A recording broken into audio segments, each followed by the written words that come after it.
ဂီတာမှာမယ်လင်အတိုင်းကျွန်းညှိပြီးတော့ဘယ်လိုတီးလဲဆိုတော့ကျွန်တော်ဒီလိုတီးပါတယ်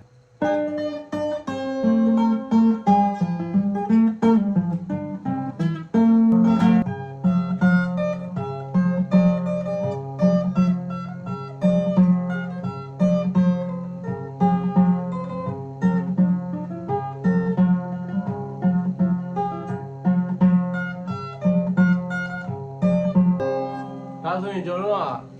မယ်လင်တစ်လက်ရသွားပြီပေါ့နော်ပုံစံကတော့ဂီတာပေါ့ဒါပေမဲ့ကျွန်တော်တို့ကမယ်လင်တစ်လက်ဖြုတ်သွားပြီမယ်လင်တစ်ချင်းနဲ့အကုန်လုံးဒီမှာတီးလို့ရသွားပြီဘာဖြစ်လို့ဆိုတော့ကျွန်တော်ဂျူနီကိုဒေါင်းထားလိုက်ပြီဂျူနီချပြီးသွားပြီမယ်လင်ဂျူနီအတိုင်းကျွန်တော်ကညှိပြီးသွားပြီဆိုတော့ကျွန်တော်အခုမယ်လင်အကုန်တီးလို့ရပြီဘယ်လိုတီးရပြီကဲအားလုံးပဲမင်္ဂလာပါဒီနေ့မှာတော့ကျွန်တော်ကမယ်လင်လိုပေါ့နော်ဂီတာပေါ်မှာဘယ်လိုဂျူနီမှာမယ်လင်လိုအသေးစိတ်သူ့ရဲ့ဂျူနီအတိုင်းဟိုဂီတာပေါ်မှာဘယ်လိုညှိရလဲဆိုတော့ကျွန်တော်ပြပြပြသွားမှာဖြစ်ပါတယ်ဟုတ်ကဲ့ဘယ်လင်တရှင်းတွေကိုဂီတာပေါ်မှာတီးရဲဆိုရင်အရင်ဆုံးကကျွန်တော်တို့ကကောက်ပေါ်ကတော့ဒီကခံရမယ်เนาะကျွန်တော်အရင်ဗီဒီယိုတစ်ပုတ်လုပ်ပြီးသွားပါပြီเนาะအဲ့ဗီဒီယိုမှာကျတော့ကျွန်တော်ကမယ်လင်လိုဂျွန်နေညှိရတာမဟုတ်ဘူးဂီတာပေါ်ကဂီတာဂျွန်နေအတိုင်းပဲမယ်လင်တရှင်းတွေဂီတာပေါ်မှာဘယ်လိုတီးရဲဆိုတာပြောတာเนาะအခုဗီဒီယိုကကျတော့ကျွန်တော်ကမယ်လင်ဂျွန်နေအတိုင်းကိုဂီတာပေါ်မှာလည်းသူ့ရဲ့လက်ကွက်အတိုင်းကိုဘယ်လိုတီးရလဲဆိုပြီးပြပြမှာဖြစ်တယ်เนาะโอเคအဲ့တော့အရင်ဆုံးကျွန်တော်တို့ကဂီတာမှာကျွန်တော်တို့ရဲ့ဂျွန်နေကိုအရင်ညှိရမယ်ဆိုရင်ကျွန်တော်တို့ကဂီတာမှာပြန်ညှိရမယ်ကျိုးတွေကတော့ကျွန်တော်တို့နှစ်ကျိုးပဲရှိရเนาะအဲ့နှစ်ကျိုးကပဲကျိုးတွေဆိုတော့နံပါတ်3ကျိုးရဲ့4ကျိုးပဲဖြစ်တယ်เนาะနံပါတ်3ကျိုးရဲ့4ကျိုးကိုကျွန်တော်တို့ကဂျွန်နေတောင်းရမယ်ဖြစ်တယ်เนาะအဲ့နှစ်ကျိုးဂျွန်နေပြန်ညှိပြီးသွားပြီဆိုတာနဲ့ကျွန်တော်တို့ဒီကာပိုရှစ်ပါးမှာညှက်ပြီးတော့မယ်လင်အတိုင်းမယ်လင်ရဲ့လက်ကမေဂျာစကေးအတိုင်းကျွန်တော်ကစတီးလို့ရအောင်ဖြစ်ပြီเนาะအဲ့တော့အရင်ဆုံးကျွန်တော်တို့ဂီတာကိုမယ်လင်ဂျွန်နေလေးညှိကြတယ်အဲ့တော့အားလုံးပဲသိတဲ့အတိုင်းကျွန်တော်ဒီ Pro Guitar Journal လေးကိုတော့ကျွန်တော်သုံးဖြစ်တာများတယ်เนาะဒီလိုကြီး Pro Guitar Journal ပေါ့เนาะအကုန်လုံးလည်းအဲ့ဒါကိုသိကြမယ်လို့ထင်ပါတယ်အဲ့တော့ကျွန်တော်တို့ကနံပါတ်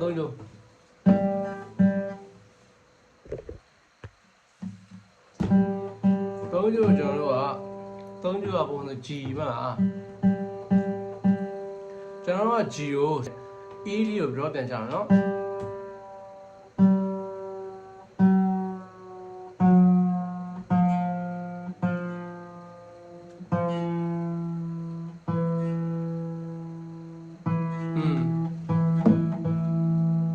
အဲ့တော့ကျွန်တော်ရဲ့ဂျူနီယာ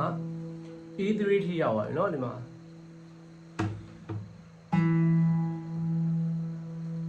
E3 เนาะအဲ့ဆိုရင်ဒါဂျူနီကြီးွားကြီးလို့ပြောလို့ရပြီပြီးလို့ရှိရင်ကျွန်တော်နံပါတ်4ကျိုးကိုညှိမယ်နံပါတ်4ကျိုးက D ကျိုးပါเนาะ D ကျိုးကိုကျွန်တော်တို့က B ပြန်ချမယ် B ထိ B เนาะ B ထိပြန်ချမယ်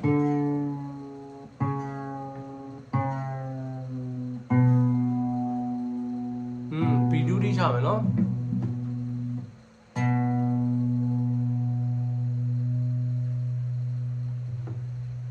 အဲ့ဆို B2 ညီပါရယ်เนาะဒါအလွယ်ကူဆုံးနေပါเนาะ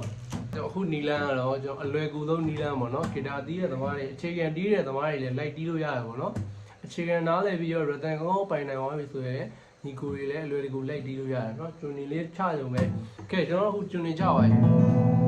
ဂျွန်နီချသွားပြီဆိုတော့ကျွန်တော်တို့ကစပြီးတီးလို့ရပြီအဲ့တော့ကျွန်တော်တို့ဘာလုပ်လဲအရေးကြီးဆုံးလက်နက်ကတော့ကာပိုပါပဲကာပိုကျွန်တော်10ပါးမှာပဲညံ့ရเนาะအဓိက10ပါးမှာညံ့ရတဲ့အကြောင်းကကျွန်တော်ရင်ဗီဒီယိုမှာလည်းပြောထားတယ်အဓိက bass တန်လို့ရှင်လို့เนาะ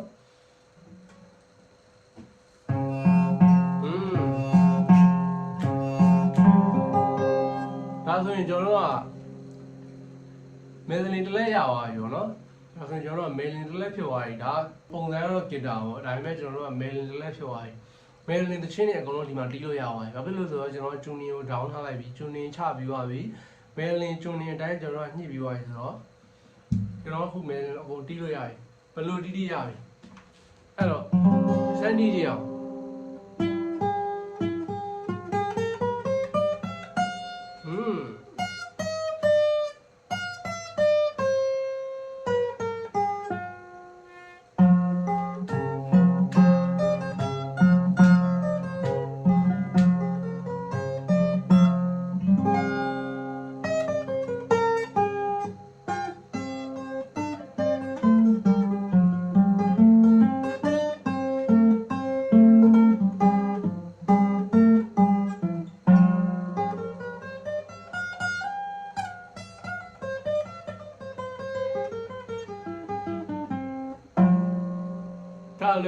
ပါပဲဟာဒါဆိုဘယ်နေတလဲပြောပါကျွန်တော် ACD လို့ရပါပြီကျွန်တော်ဘာလုပ်ရမလဲဆို major scale နားလည်သွားပြီလို့ရင်စတီးလို့ရပြီเนาะအားကြောင့်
အားလုံးအဆင်ပြေမယ်လို့ထင်ပါတယ်။တချင်းတီးရဲ့နေ့တချင်းတီးခြင်းနဲ့မယ်လို့တချင်းတွေကိုလည်းဒီတာမှမရှိဘူးเนาะ။ဟိုတချင်းတီးခြင်းနဲ့တချင်းတွေကိုလည်းကျွန်တော်မှန်းခဲ့ပါเนาะ။ကျွန်တော်တန်းနိုင်တော့ကျွန်တော်လေ့လာထားသလောက်ကျွန်တော်အကုန်လုံးကိုပြန်ညှောက်ပြပါမယ်ဗျာ။ Share is caring ဆိုတဲ့အတိုင်းပါပဲ။ဟုတ်ကဲ့အားလုံးပဲကျေးဇူးပါဗျာ။အဆင်ပြေကြပါစေ။